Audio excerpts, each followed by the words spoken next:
Sonic the Hedgehog is one of the most famous gaming mascots of all time, who's managed to maintain his relevance over the course of 30 years. Starting back with Sonic 1 in 1991 on the Sega Genesis, Sonic's been popular since the very start, and like I said, continues to be to this day. But why is that? What made Sonic so special from the start? Well, I did some research on it, and I believe that Sonic's success came from its radically different gameplay and attitude than was the norm at the time. Some of my arguments for this are Sonic's attitude and personality helped him to stand out compared to other gaming mascots of his era. His momentum-based gameplay helped to make his game feel fresh and advanced compared to the rest of the industry. And his game's controls are fluid and responsive and built around the gameplay. To elaborate on my first argument, Sonic's attitude and personality helped him to stand out compared to other gaming mascots. I think you just have to look at games such as Super Mario World or Mega Man 2 to see how in comparison, Sonic had much more personality. As compared to the likes of Mega Man and Mario, Sonic was much more mischievous and cocky. This could be seen in advertisements, but could also be seen in the gameplay with stuff like his idle animation sprite. Thanks to this cockiness and edginess, Sonic really stood out compared to the rest of the crowd, and became a figurehead for Sega during this time, helping them to gain a foothold in the video game industry. Something that also assisted Sonic was that he was primarily aimed at teens and adults, giving him an edge compared to Mario and other mascots who were solely aimed at kids. It made Sonic seem less like a toy mascot and much more like his own personalized character. My second argument is that his momentum-based gameplay helped to make him feel fresh and advanced compared to the rest of the industry. If you take the likes of Sonic and compare it once again to something like Mega Man 2, you'll see that Sonic's speed and overall colorfulness of his world and gameplay really help him stand out compared to the previous generation.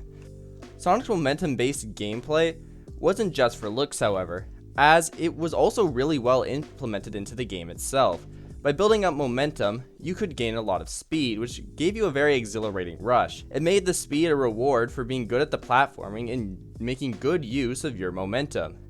In comparison, a more modern example like Sonic 4 Episode 1, where there is considerably less momentum, shows what the wrong way to do this sort of thing is, as speed is only given to the player in spurts, to try and make the game fun when the developer says you can.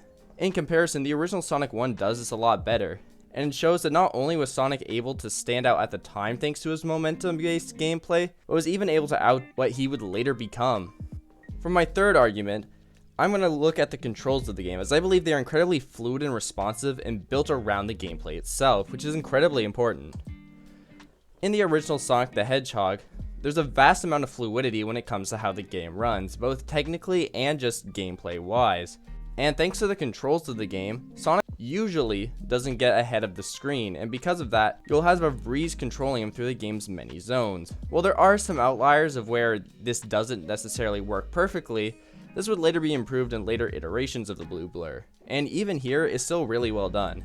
Compare this to the competition at the time, such as something like Awesome Possum, in which, while the game does have the controls down, it certainly doesn't have the fluidity, and often makes you miss attacks due to Awesome Possum's choppiness, and can lead to many unnecessary deaths.